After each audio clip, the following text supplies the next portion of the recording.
children, Valentina and Cruz. As a member of Parliament and former minister, he helped the previous Conservative government cut taxes, balance budgets, deliver affordable homes, and crack down on crime and corruption. He navigated the Affordability Act through the House of Commons to protect taxpayers from waste, fraud, and corruption.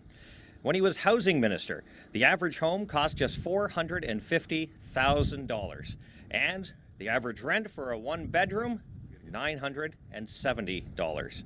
People could afford homes in safe neighborhoods and good food on their table. As vice chair of the House of Commons Committee on Finance, he was the first major voice in Parliament to warn that massive money printing deficits would lead to inflation, while Mark Carney wrongly predicted that prices would go down. Pierre also led the charge against the carbon tax, toughening crime laws, banning drugs, and unlocking resources. Liberals who demonized him for these principled stands have now agreed that he was right, and they actually claim to agree with him.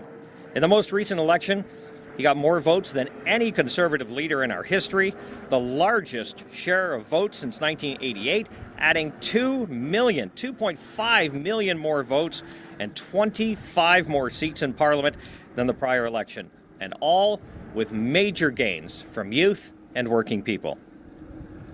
But friends, his work has only just begun. After the Liberals doubled housing costs, inflated food prices, and unleashed crime in our streets, Pierre is fighting back. His purpose is a Canada with strong take-home pay, safe streets, and secure borders in a self-reliant country. Ladies and gentlemen, please give a warm welcome to the next Prime Minister of Canada, Pierre Poilievre. Thank you. Thank you, sir. Great job. Merci beaucoup à notre porte-parole en matière des relations avec le peuple autochtone, le député de l'Ontario, Jamie Schmale, et merci aux fermiers qui nous permettent d'utiliser leur terrain. Et c'est leur terrain, c'est sûr. C'est la famille ici à Glen May Farms. Et on est très reconnaissant d'être invité, d'être avec vous aujourd'hui, avec notre belle équipe conservatrice dont je vais parler plus tard.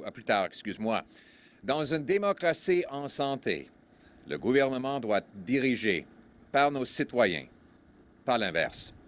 En démocratie, il faut respecter la volonté du peuple, des électeurs, et leurs outils, c'est leur vote. Les travailleurs, les entrepreneurs, les aînés et les citoyens doivent savoir que leur vote compte. Ils doivent savoir qu'un député va respecter sa parole et défendre la vision pour laquelle ils se sont présentés dans des élections. Mark Carney tente d'obtenir une majorité coûteuse et cynique avec des ententes en coulisses. Une entente qui renverse les décisions des électeurs au Canada. Je comprends la frustration des électeurs de Mme Gladu. Ces électeurs ont donné une forte majorité à notre vision conservatrice pour un Canada plus abordable, plus sécuritaire et plus fort chez nous. Maintenant, Mme Gladu a décidé de rejoindre le gouvernement libéral le plus coûteux dans l'histoire de notre pays, après avoir dit qu'un député qui change de parti devrait se présenter dans une partielle. Et moi, je suis d'accord avec elle. Moi, je crois que les électeurs devraient pouvoir obliger une partielle par pétition chaque fois qu'un député change de parti. Selon moi, les citoyens devraient pouvoir renverser une décision antidémocratique prise par les politiciens.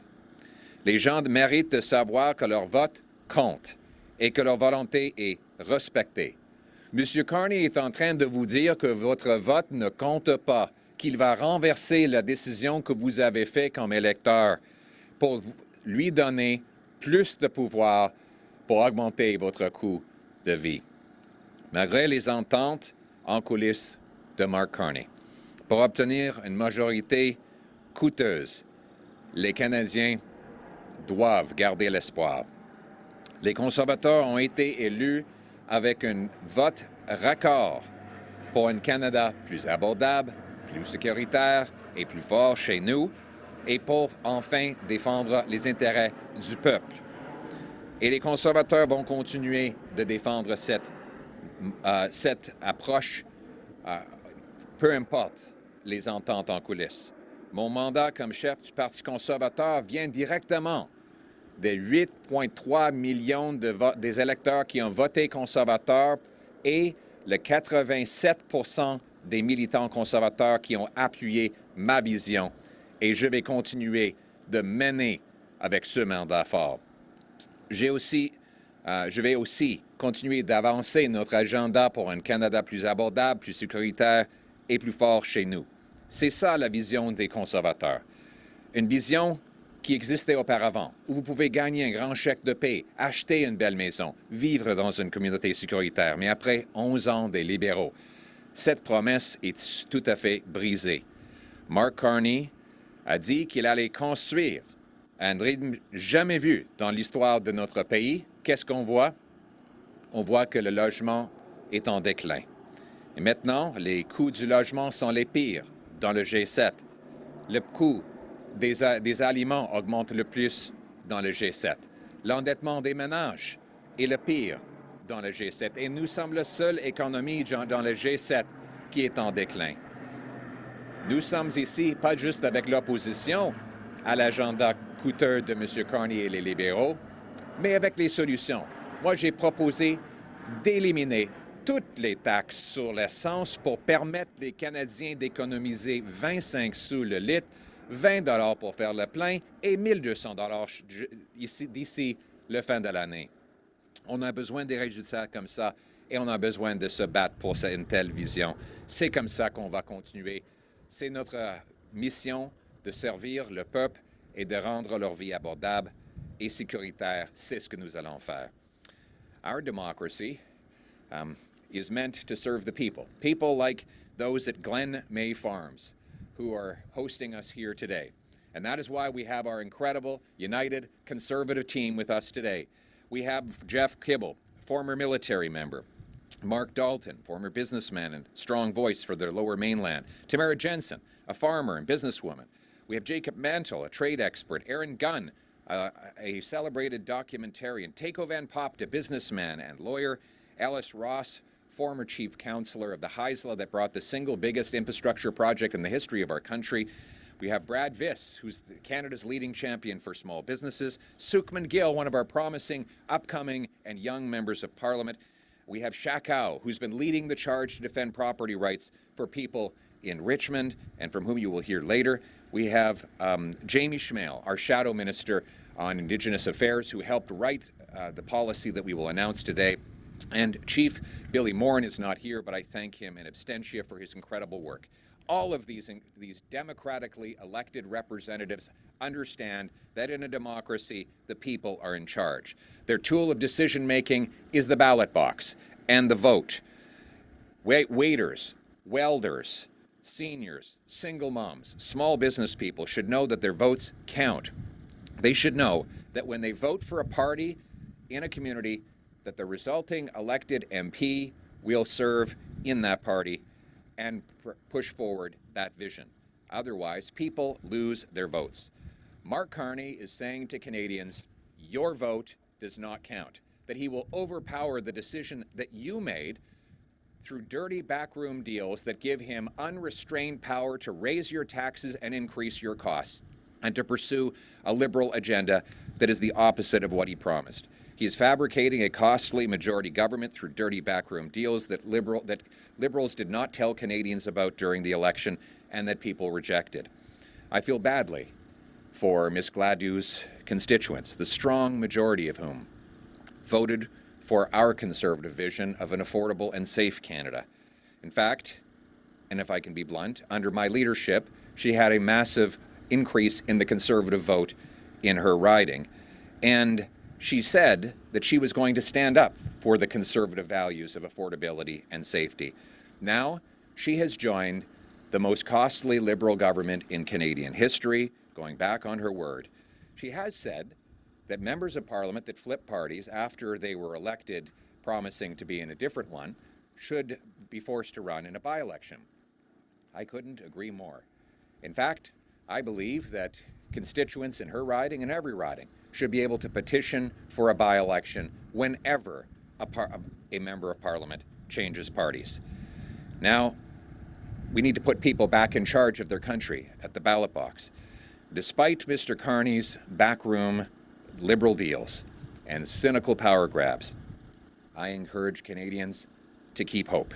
We Conservatives will stop at nothing to advance the mission that a record 8.2 million Canadians voted for in the last election, to fight for a Canada that is affordable, safe, and strong, a country where the common people are masters and the government is servant, not the other way around.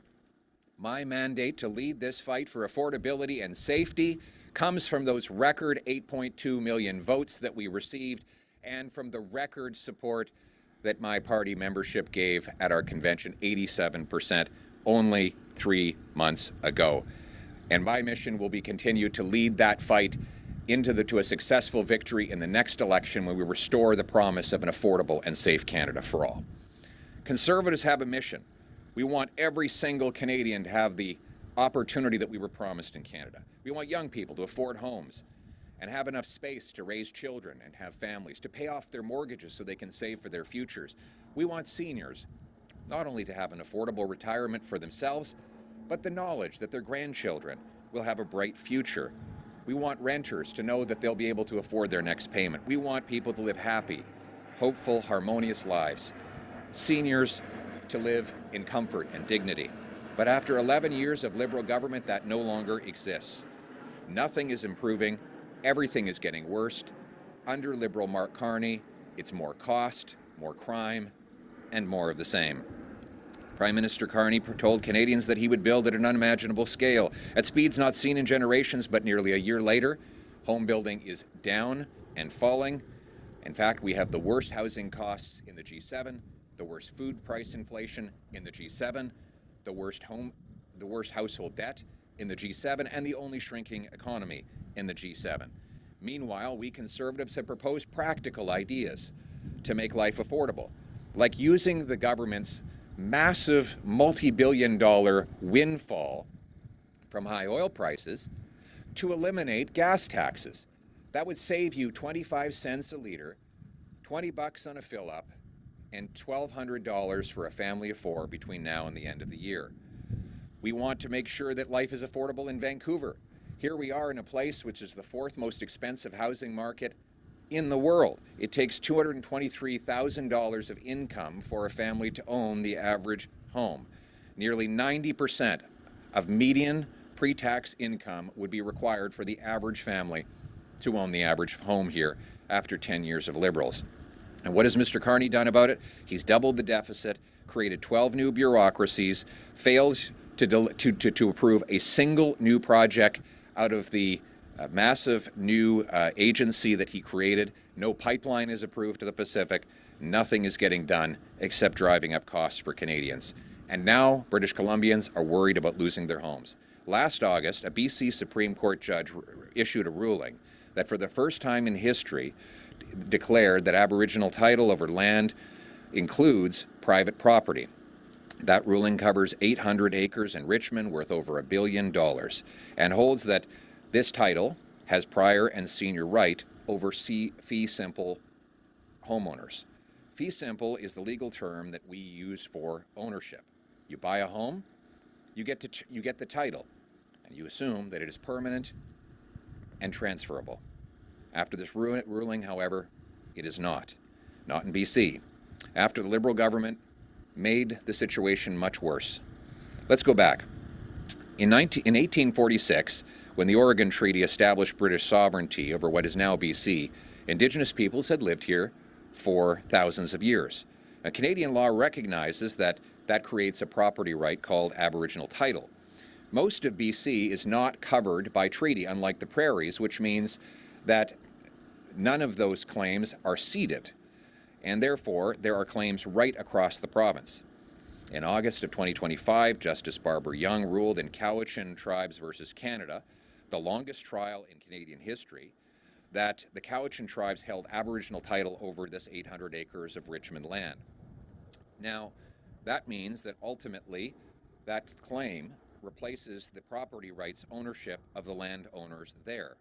This is a foundational shift in property, and it is already having real consequences. One company was unable to get financing on a $100 million investment because the lenders were not sure they would have real collateral. Now, this is in part the result of Liberal failures. The Canadian government, which is the defendant, refused to make the argument for fee simple property rights having priority. Back in when the Liberals first launched their defense, they argued at first that fee simple property rights took precedence over all other claims. But in November of 2018, Liberals quietly dropped that argument, filing an amended response that walked away from that defense and instead argued mere technical points. This is confirmed in in paragraph 2096 of the ruling. Why did they drop that argument? Well, because Liberals did not want to make a politically incorrect argument in the courts. That was a political choice, a decision that has had profound legal consequences on the land and the property of thousands of people in British Columbia and Richmond in particular. Almost all of BC is on unceded territory, meaning that it has never been covered by a treaty that cedes the land to new owners.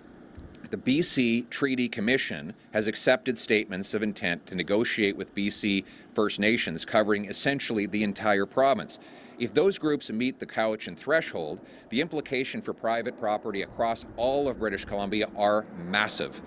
There are already active claims that go beyond Richmond that cover as much as 12,500 kilometers of land. Then there's the Musqueam deal. On February 20th, the Liberals signed a secret deal that they originally did not reveal, called the Rights Recognition Agreement, without any public scrutiny or consultation, even with other Indigenous groups. Musqueam territory covers 533,000 hectares, comprising Metro Vancouver, Burnaby, Richmond, Delta, and including Richmond lands that are at the center of the Cowichan ruling. This agreement recognizes Aboriginal rights and title within that territory and establishes a framework for future land governance and economic matters. What the agreement does not say is that fee simple property is protected, that as a result, land boundaries are undefined, the interaction with existing private titles is unresolved. The government claimed that the deal does not affect private property, but law expert Tom Isaac reveals that is not true. In his words, to say private property is not affected by the agreement is not accurate. What is accurate is that we don't know if the agreement affects private property because the agreement doesn't set out where within the Musqueam asserted territory the Musqueam hold title. The BC government was not a party. The Squamish and a number of other nations were left out as well. As a result, the federal Liberal government, under Mark Carney's leadership, are now threatening the land, the property, and homes of all British Columbians. Furthermore, Mark Carney continues to keep the legal directive on the Liberal government's website that federal lawyers shall not defend private property in the Cowichan appeal. Finally, it's been almost a year since the first Cowichan ruling. This is a federal issue, and the Liberal Prime Minister, Mark Carney, has done and said absolutely nothing about it. Today, Conservatives are calling for action. 1, we want the government to officially reinstate the argument that private property comes first. The Cowichan case is going to the Court of Appeal. The Government of Canada is a party to that appeal.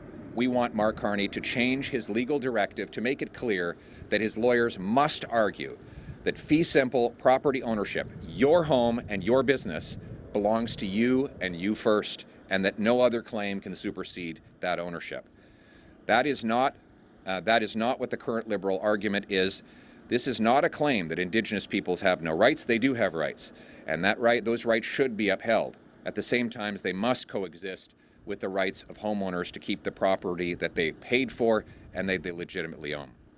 2, we were calling on the government to commit that no agreements shall be signed with any First Nation without explicit statement that fee simple home ownership and private property come first and cannot be overridden. Any agreement that Canada signs with First Nations must explicitly state this. It cannot be by implication or by non-binding public statements. It must be written in binding legal text. The Musqueam agreement that Mark Carney's Liberals signed fails that test. A future Conservative government makes the commitment today that we will always insist every legal agreement puts your property first and foremost. 3, demand a plan from Prime Minister Carney. Where is he? We have been here now for almost a year where property owners in all of your ridings are wondering whether they own their homes. There are hundreds of millions of dollars, maybe billions, being canceled or put on hold in investment because Mark Carney has not clarified the situation or the law. He has said and done absolutely nothing. That is not leadership, and that is one of the reasons we have the weakest economy in the G7. We want a plan from Mark Carney's Liberals on how they're going to protect private property in light of the Cowichan ruling and the Musqueam agreement within 30 days. And finally, we want to convene a parliamentary committee to immediately begin an emergency study on what steps, political, legal, and constitutional, that might be necessary in order to protect property right across Canada, but in British Columbia in particular. Your home and your property are worth fighting for, and Conservatives will fight for both. We want First Nations and all Canadians to have a bright future, in safe neighborhoods, to afford food and homes, to share in the natural bounty of our country, and to live in harmony. In short, we want a country that is affordable at home, safe at home, and strong at home. Thank you very much. Thank you.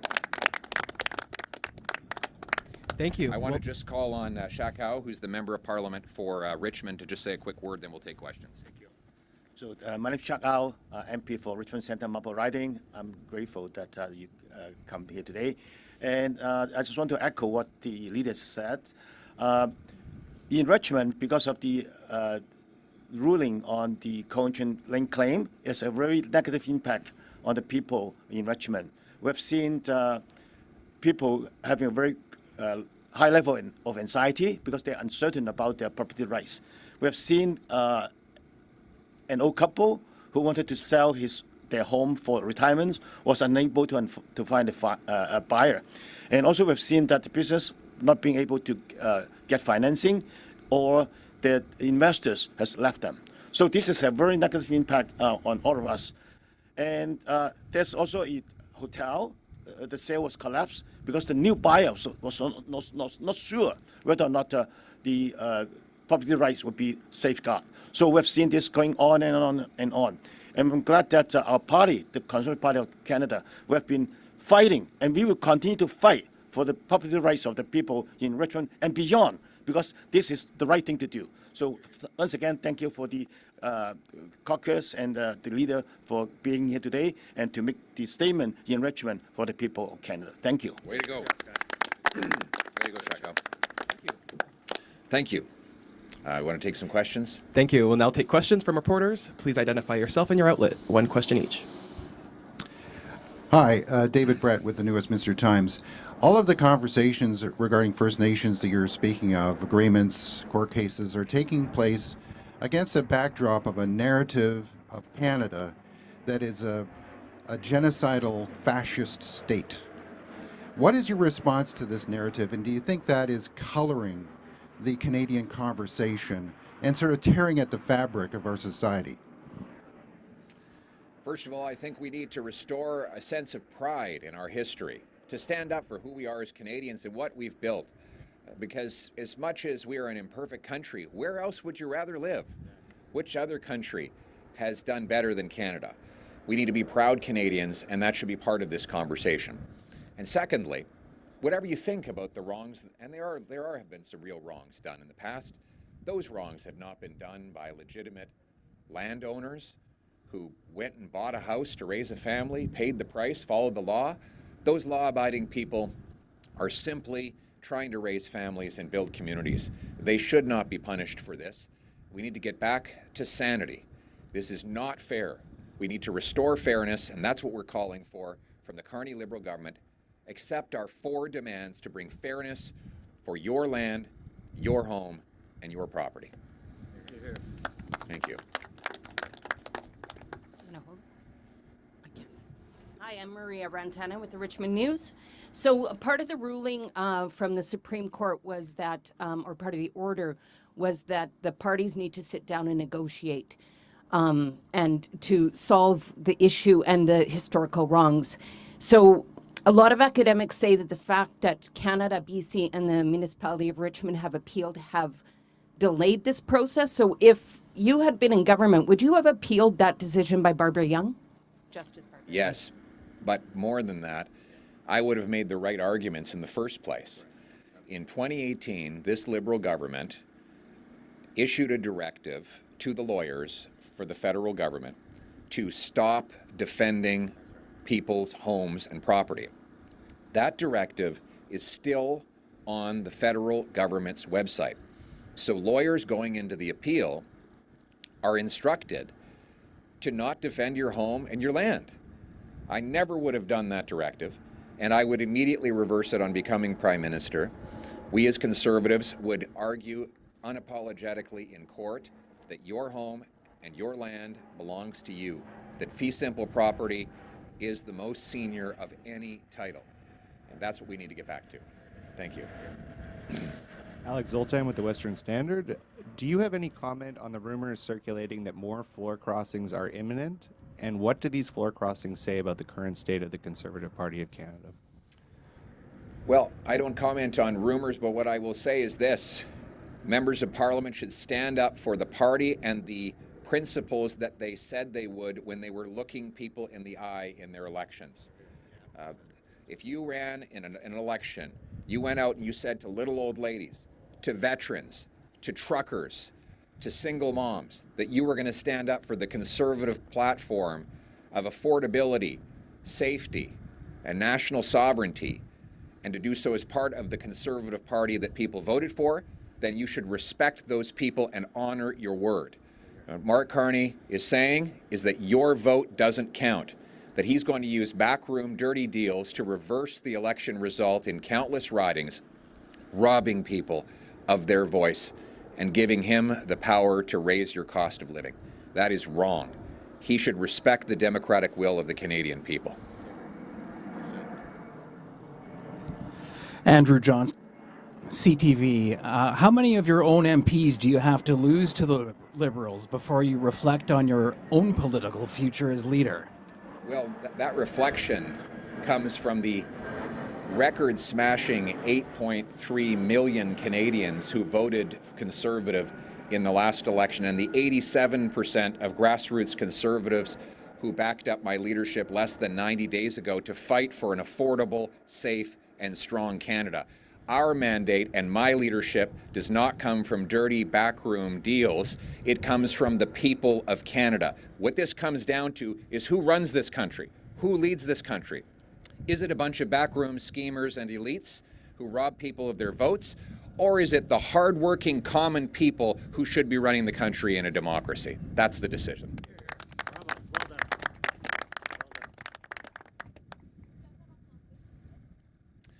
Merci beaucoup. Mon leadership est le résultat du 8,3 millions d'électeurs, un grand record. Et le 87 mon leadership vient est le résultat d'un mandat qui provient de 8,3 millions d'électeurs, un montant record qui ont voté pour le Parti conservateur dans les élections, et le 87% de nos militants qui ont voté pour mon leadership il y a quelques mois, et c'est ma responsabilité de respecter leur volonté en continuant de défendre cet agenda d'abordabilité et de sécurité pour tous les Canadiens. Ça dépend qui est en charge au Canada. Est-ce que c'est les politiciens qui trahissent leurs commettants en coulisses, les élites qui concentrent le pouvoir entre leurs mains, ou est-ce que c'est monsieur et madame tout le monde qui décident avec leur vote? Moi, je crois que c'est une démocratie et je vais respecter la démocratie. Hi, Thomas Seal from Bloomberg. You've championed Indigenous-led projects, the Squamish, condos on the coasts, the Heislers, LNG advocacy. But do you also champion and respect and sort of find their rights just as important if they say no to big business developments, so, for instance, an oil pipeline?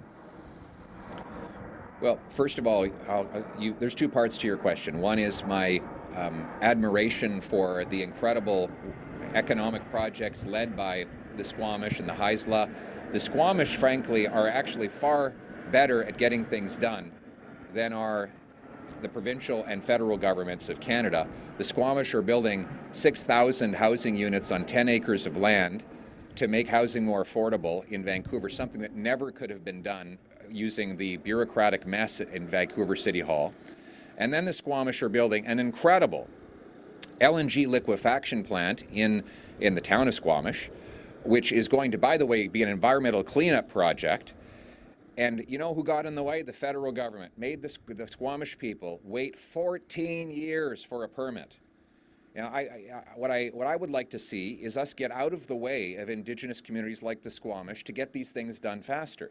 And then we've got the leadership of First Councillor Alice Ross, now Conservative MP, who brought the single biggest infrastructure project in Canadian history to the Haisla people in Kitimat and the Coastal GasLink pipeline across northern BC, $40 billion. And it could have been faster had governments moved more quickly.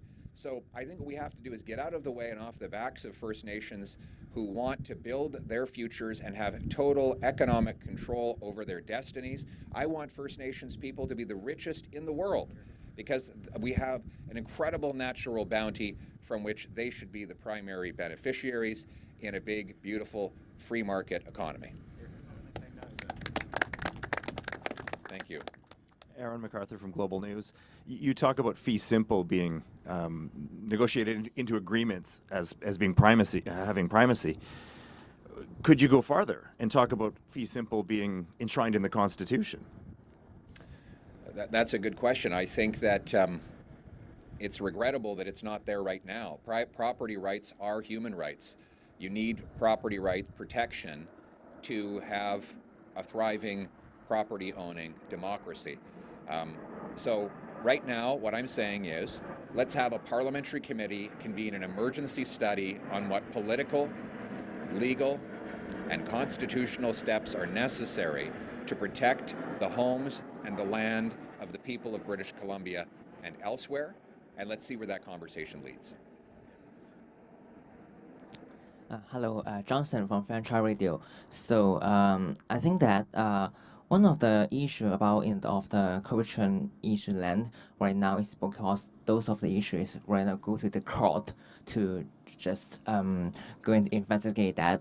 So do you think that what kind of the purpose of the what kind of the method that government should immediately to do to protect those of the property of the people in the Richmond, also in the those of the people that how to protect them immediately? What immediate steps can we take to protect the people of Richmond? Well, like I said, I think there are 4 steps that need to happen immediately. 1, we need the federal government and Mark Carney to change his mind and reverse the directive, making it clear that the federal government's position is that fee simple property takes priority over all other claims. 2, we need to ensure that all future agreements that the government signs with First Nations clearly and explicitly lay out that fee simple private property is protected and has seniority over all other title. 3, the Prime Minister must announce a full and comprehensive plan to protect private property rights across British Columbia. It's been almost a year since this ruling. And 4, we need to convene a parliamentary committee that will immediately begin study on how we can take political, legal, and constitutional steps necessary to protect people's homes and land. Thank you.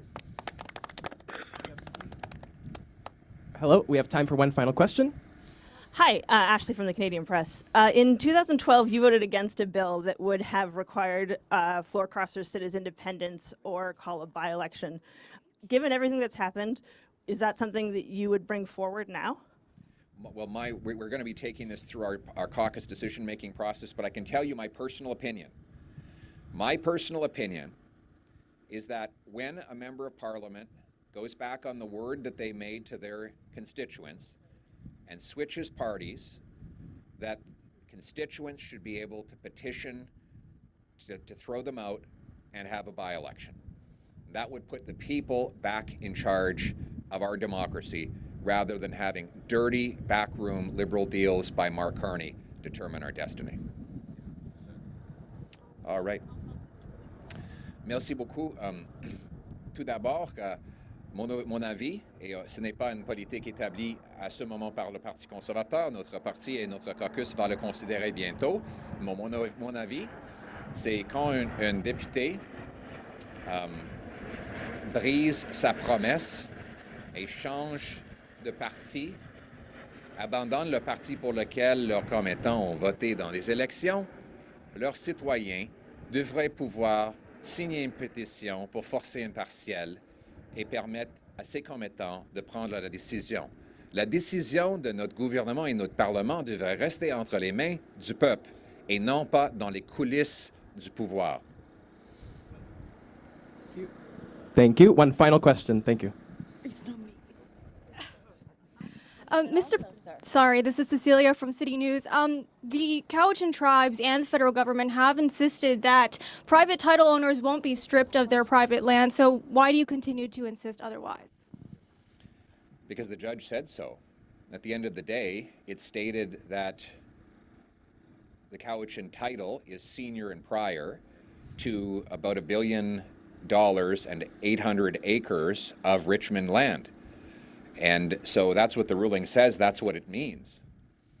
Furthermore, if the ruling makes a precedent, then the claims that have already been submitted to the BC Claims Commission cover almost the entire province of British Columbia and could mean that almost all the land in this beautiful province would be stripped away from the rightful private owners today. That is according to legal scholars, and that is according to the ruling itself. You know, it's time for the Liberals to take their head out of the sand. Mark Carney has had almost a year. This is a federal issue. The federal government is the defendant in this case. And our federal prime minister in this Liberal government, Mark Carney, has done absolutely nothing to protect your property. It's time for him to get to work and defend this province, its people, and to end the terrible, paralyzing uncertainty that this ruling has caused. Your property, your home. Thank you. Thank you. All right. Thank you. That's all the time we have today.